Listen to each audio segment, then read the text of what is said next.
He was mistaken for a janitor, arrested without cause, and mocked by two arrogant officers. But the moment they threw him in a cell, they triggered something much bigger, an FBI raid they never saw coming. Sir, you can't just walk back there. That was the first thing Terrence Mallory heard when he stepped into the 4th Street Police Precinct in downtown Raleigh. His boots were still damp from the morning drizzle, and his navy blue work uniform had specks of dust and rust from the courthouse basement pipes he'd been inspecting earlier. He wasn't there to cause trouble. In fact, he thought he was doing the right thing. Terrence had worked maintenance at the Joseph P. Stanley Federal Courthouse for nearly 18 years, quiet, reliable, and good with his hands. He was the kind of man who fixed broken things without needing recognition. Most people just called him T, and he was fine with that. He wasn't flashy, didn't raise his voice, didn't go looking for confrontation. But that morning, something didn't sit right. He had seen two men near a restricted lot behind the courthouse, loitering around a black Chevy Impala with out-of-state plates. One of them had slipped something under the trunk before disappearing into the side alley. It wasn't dramatic, but it felt off, especially since the same lot had been mentioned in a security meeting a few weeks back. Terrence didn't waste time. He grabbed his ID badge, tossed his tool bag in the van, and drove straight to the nearest precinct. But now he was standing in the middle of a tiled lobby, getting stared down by a pale officer with a buzz cut and an attitude. "I work at the federal courthouse," Terrence said, keeping his voice calm. "I saw something suspicious near the loading dock. Figured I should bring it to someone." The officer narrowed his eyes. "You, a janitor. I'm maintenance." "Been there almost 20 years. Another voice chimed in from the side.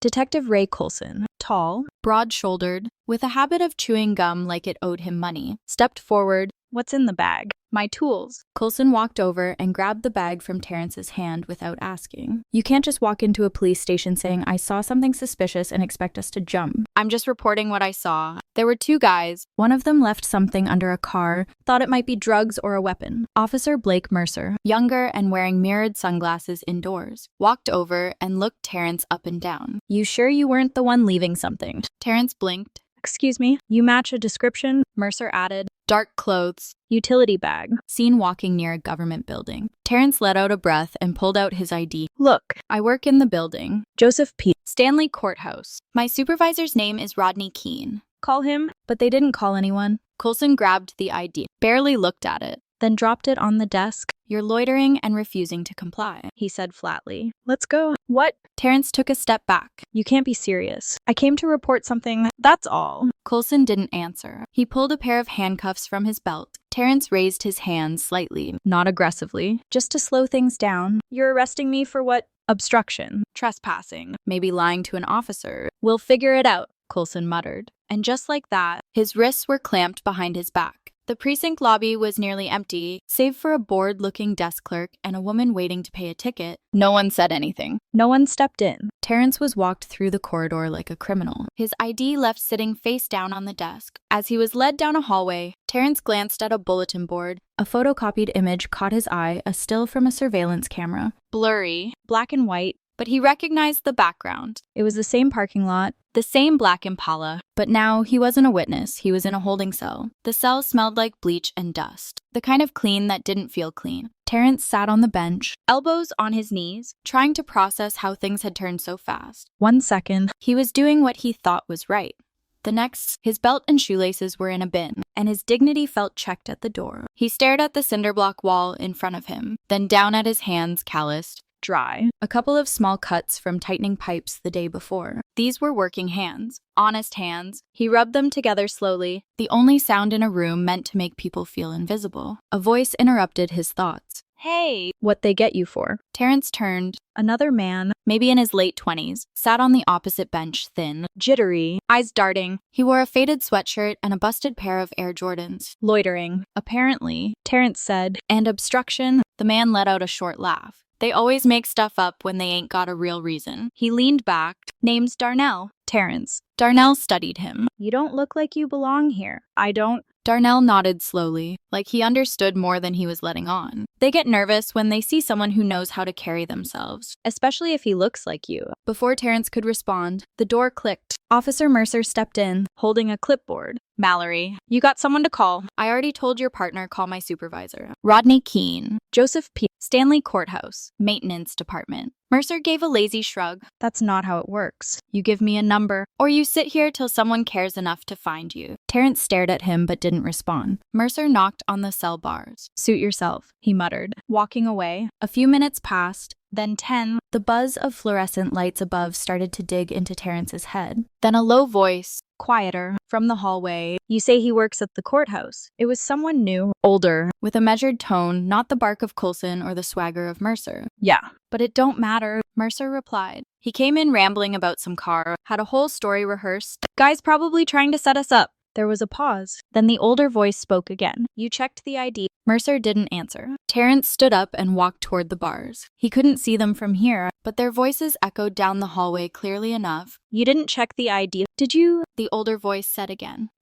Coulson looked at it. That's not what I asked. A long silence followed. Then footsteps receded. Terrence sat back down. He didn't trust easily. But that voice, it felt different. He clung to that. Back at the desk, the older man, Sergeant Charles Petrie, was flipping through a stack of intake reports when he found Terrence's file. Something wasn't adding up. He pulled the ID Coulson had tossed aside earlier and scanned the badge. His eyes narrowed. Federal employee, level 3 clearance. Long service record. Sergeant Petrie looked up slowly and walked over to Coulson's desk. Where is he? In holding. Why? This man's been working with the federal court since 2005. Petrie said, tapping the ID on the desk. You didn't call to verify anything. You just cuffed him based on what? His outfit. Coulson shrugged. Guy looks suspicious. Tool bag. Courthouse. Wrong place at the wrong time. That's not suspicious. That's called a job. Coulson didn't respond. Petrie sighed and walked off. But the damage had already started cracking the floor beneath them. Outside the station, someone else had noticed Terrence was missing. Rodney Keene wasn't the kind of man who panicked easily. As head of maintenance at the Joseph P. Stanley Courthouse, he managed a crew of 12 and had dealt with everything from asbestos scares to flooded archives. But when Terrence Mallory hadn't returned from his break after nearly an hour, something felt wrong. Terrence wasn't the type to disappear without a call, no long lunches, no skipping out early. He was dependable, predictable, even. Rodney waited 10 more minutes, checked the crew log again, then picked up his office phone. He called Terrence's number straight to voicemail. He called again, same thing. Rodney stared out the window of his second-floor office, eyes fixed on the rear lot.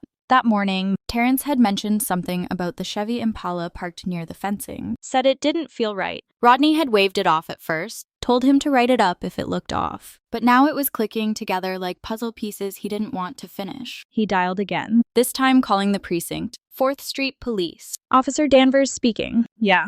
Hi. I'm looking for someone who might have come by there. Terrence Mallory. Works maintenance for the federal courthouse down the road. Dark uniform. Probably carrying a tool bag. There was a pause. A keyboard clicking in the background. Yeah. We've got a Mallory in holding, Danvers said flatly. Came in earlier. Charges pending. Rodney sat back in his chair. What? What the hell for? Danvers cleared his throat. Obstruction. Trespassing. Loitering. Rodney scoffed. He works for the government. Did anyone even bother checking his credentials? Sir, I'm just relaying what's on the sheet here. Rodney hung up and immediately made another call, this time to an internal contact he only used in emergencies. His voice was sharp. Urgent. We got a problem. Back at the precinct, Terrence sat with his head resting against the cold wall. Darnell had been released a few minutes earlier. And now it was just him in the cell. No updates. No voices. Just the steady hum of overhead lights and the distant murmur of phones ringing at the front desk. Then something shifted outside. Tires screeched against pavement, not loud, but deliberate, like someone stopped with purpose. 2 matte black SUVs pulled up in front of the station, no lights. No sirens. But anyone paying attention would have noticed how 4 men in dark suits stepped out in sync. Eyes alert. Movements tight. Inside, the front desk clerk looked up as they entered. The first agent flashed a badge. Didn't smile. We need to speak with your commanding officer. Now, back in the holding cell, Terrence heard the commotion voices getting sharper. Footsteps quickening. He stood up, unsure what was happening. His heart picked up speed, but not from fear. Something felt different this time. Down the hallway, Coulson was at his desk, tapping through a report, when Petrie walked up briskly. We've got company, Petrie said under his breath. Coulson looked up. Who? Feds. Coulson's gum stopped mid-chew. 3 agents stepped into the hallway seconds later. The lead agent, a woman in her early 40s with tightly pulled back hair and sharp eyes, handed Petrie a sealed envelope. Federal warrants. Internal revenue. Open it. Coulson stood up. Hold on. What's this about? The agent turned to him without blinking. You're Detective Ray Coulson. Correct. He gave a slow nod. You're coming You're coming with us. Right now, another agent stepped past them, moving toward the cells. Terrence heard keys clatter. The door swung open. Mr. Mallory, the agent said. Terrence stepped forward cautiously. Yeah. We're here on behalf of the Justice Department. You're free to go. Terrence blinked. Just like that. The agent gave a small nod. Your arrest was not authorized in the way it should have been. Terrence stepped into the hallway, blinking under the brighter lights. Officers around the bullpen had stopped what they were doing. Phones dropped mid-call. A cold quiet ran through the room. But the storm was just beginning, and the truth was about to hit like a freight train. You could hear a pin drop in the hallway. Terrence followed the agent through the corridor. Still cuffed. Though the tension in the room had shifted completely, where earlier there was suspicion and mockery, now there was confusion and fear. Coulson stood frozen near his desk. Mercer, Still wearing those ridiculous mirrored shades, had taken them off. his hands resting uncertainly on his belt. For the first time since Terrence had walked in, neither of them had anything smart to say. The agent guiding Terrence didn't break stride. We're removing you from the premises. Just stay close. At the front desk, Sergeant Petrie was opening the sealed packet the lead agent had handed him minutes earlier. His brow furrowed as he scanned the contents pages of names, Dates. surveillance timestamps, internal memos, complaints that had been dismissed. One name came up over and over again. Coulson. Another Mercer.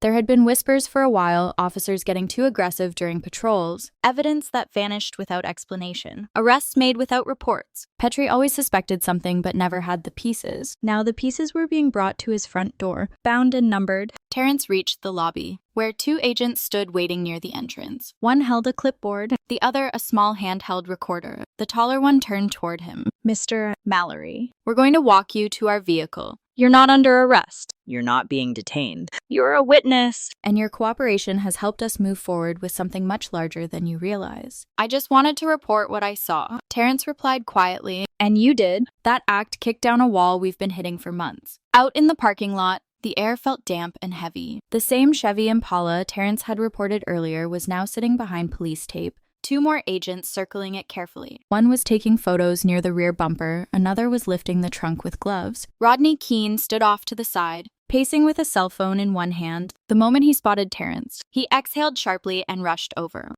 He said. Voice low but urgent. You all right? Terrence nodded slowly. Yeah, I think so. Rodney glanced at the agents. They told me what happened. I called internal affairs after I got off the phone with that desk sergeant. Then I called Lisa Conway at the district office. I didn't know it would escalate like this. I didn't either. You know, they had no right to put hands on you, right? Terrence gave a dry chuckle. They didn't even look at my ID. From behind them, the station doors opened again. Two officers escorted Coulson out, his arms behind his back, face blank. Mercer followed minutes later, This time without the sunglasses. flanked by two agents. No cuffs yet. But his hands were trembling. A news van had already arrived across the street. Someone had leaked something. A small crowd had formed on the sidewalk, whispering and filming with their phones. Rodney looked over at Terrence again. You sure you're okay? I've been better, Terrence said. But I'm glad I said something. I almost didn't. Rodney clapped him gently on the shoulder. They'll write about this. Probably make it messy. You know how people get when they see uniforms under fire? Terrence nodded. Let them write. I just want the truth out. An agent stepped closer. Mr. Mallory, we'll need a full statement. You can do it at the courthouse. Or we can take you to the regional field office. Your call? Terrence glanced toward the courthouse tower peeking above the skyline. I'd rather go home. But I'll give you what you need. Understood. But the real damage wasn't just about one arrest. It was about what that arrest revealed behind closed doors. The next morning, headlines were already circulating. Federal agents raid Raleigh Police Precinct following wrongful arrest. Maintenance worker mistaken for suspect triggers FBI corruption probe. Two officers suspended in wake of surprise federal sweep. But behind those words was something messier, something more human. Terrence sat at his kitchen table, still in the clothes he'd worn the day before, minus the belt and shoelaces that had ended up in a precinct bin. He hadn't slept much, a couple of hours at most. Not from fear, Though that lingered. but from the kind of restless thinking that doesn't let your mind sit still. Across from him sat Agent Corinne Vega, sipping coffee from a plain white mug. She'd come by early, saying it would be more comfortable to talk here than haul him into a formal office. That small gesture wasn't lost on him. Terrence, I know yesterday was a lot, but I need you to walk me through everything, from the parking lot to the moment they put cuffs on you. He leaned back, folded his arms. I already told one of your guys. I know, but I need the full version, with the details only you remember. Terrence exhaled through his nose. Fine. I saw the black Impala just after 9, same car that was flagged in that security meeting 3 weeks ago. 2 men, both white. Dark hoodies. One popped the trunk, looked like he placed something under it. Didn't see what. By the time I circled back, They were gone. the car was still there. I thought about ignoring it. Figured maybe it was a contractor or somebody, but it felt off. You took the right step, Vega said gently. Didn't feel like it when I ended up in a cage. They never ran my ID. Never called the courthouse. Coulson's had a pattern of ignoring protocol, especially with black civilians. Her voice didn't rise, but her grip on the pen tightened. Terrence gave a half smile. I figured. He looked at me like I was supposed to be the problem before I opened my mouth. That's what made yesterday important. We've had complaints, at least 9 filed in the last 2 years. All quieted down internally. But your arrest, That gave us the opening we needed. It was in a controlled space, logged on security footage. completely unjustified. Terrence rubbed his face. I wasn't trying to get anyone fired. You didn't. Their behavior got them fired. You just brought light into the room. There was a knock on the door. Rodney stepped in, holding a newspaper under one arm and a brown paper bag in the other. I brought egg sandwiches, He said. And this. He dropped the paper on the table. Headline facing up. Routine tip-off sparks federal crackdown on police corruption. He pointed at the photo beneath the headline, Coulson being escorted out of the precinct. Face hard as stone. Somebody posted the full arrest video online. It's everywhere. Terrence shook his head. I didn't ask for this.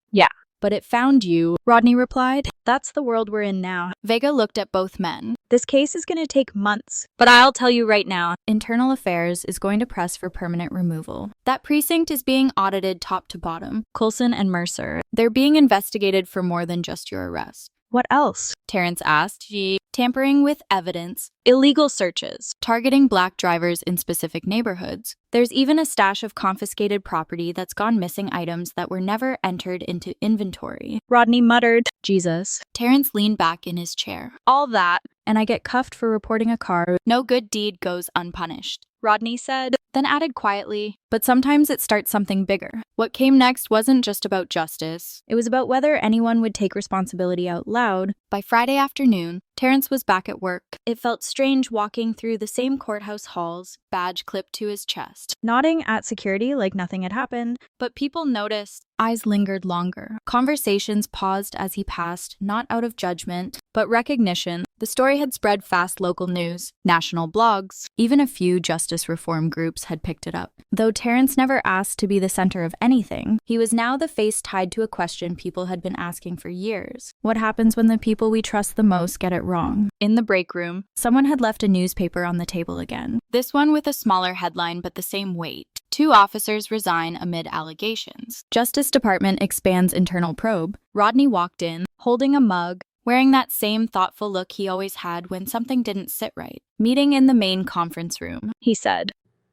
Attorney's coming by, wants to talk to the staff about what's next. Terrence looked up from his coffee. Do I have to go? Rodney hesitated. They didn't ask for you specifically. But I think it matters that you're in the room. 20 minutes later, Terrence sat near the back wall of the conference room as a woman in a gray suit addressed the courthouse staff. She spoke calmly. Clearly, said the Department of Justice would be launching a broader oversight initiative, that the precinct on 4th Street would operate under federal review for the foreseeable future, and that more actions were pending. No one clapped, no one cheered. This wasn't a victory parade, it was a reckoning. After the meeting, A younger employee from archives, Alyssa something, approached Terrence near the elevator. Hey, I just wanted to say what happened to you was messed up. I don't know how you stayed so calm. He gave a small shrug. Didn't really feel like I had a choice. You could have made a scene, screamed, fought back. Terrence shook his head. That's not me. And it wouldn't have helped. She nodded slowly. Then hesitated. I'm glad you spoke up. Some of us needed to see it's possible to still make a difference. Terrence gave a small, tired smile. Just don't let them forget it happened. He took the stairs after that. Later that week, The city council announced a public hearing. it wasn't just about Coulson and Mercer anymore. Other citizens had started coming forward. A teacher pulled over without cause. A teenager frisked for walking home late.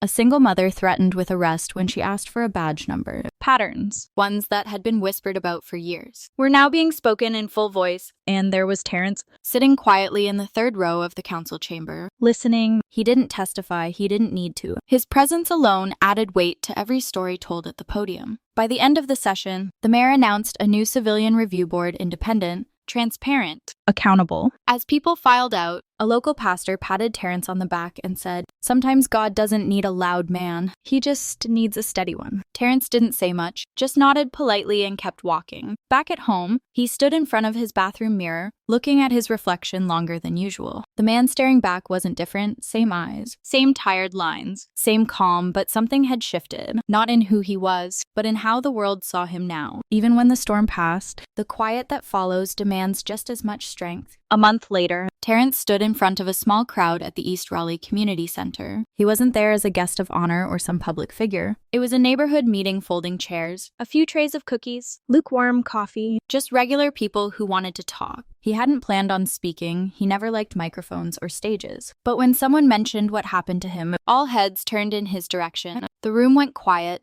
Terrence shifted in his seat. Rodney, sitting beside him, leaned over. "You might as well say something." Terrence stood up slowly, rubbing the back of his neck, no notes. No speech, just the weight of experience still sitting heavy on his shoulders. "I didn't ask to be part of this," he began. Voice low but steady. "I didn't wake up that morning thinking my name would be in a headline. I just saw something that didn't sit right and thought it was my responsibility to say something." He looked around the room, older folks, parents with kids on their laps, teens slouched in the back. What happened after that? It wasn't about me. It was about how easy it is for people to forget they're dealing with human beings, not a uniform, not a stereotype. A person. He paused, letting that sit. I was called a liar. Cuffed to shul like a criminal, all while doing what I thought was the right thing. And I'll be honest, I thought twice about speaking up ever again. A woman in the front row nodded slowly. But the truth is, Terrence continued, silence lets broken things stay broken. Sometimes you gotta be the wrench in the system. Even when it costs you peace, someone clapped softly. Then another. Then a few more. I didn't want recognition. I wanted fairness. And not just for me, for all the people who've been through worse and never got their names in the paper. When the meeting ended, folks came up one by one, shaking his hand, thanking him, sharing their own stories some decades old, still fresh in their voices. It wasn't closure, but it was connection, and that mattered more. Back at home that night, Terrence finally allowed himself a moment to sit still, no agents, no interviews, no side eyes from strangers, just quiet. He looked through his emails, most unread, and noticed one from a local high school. The principal wanted him to speak at their justice and civics class the next week, nothing formal. Just tell your story. He sighed,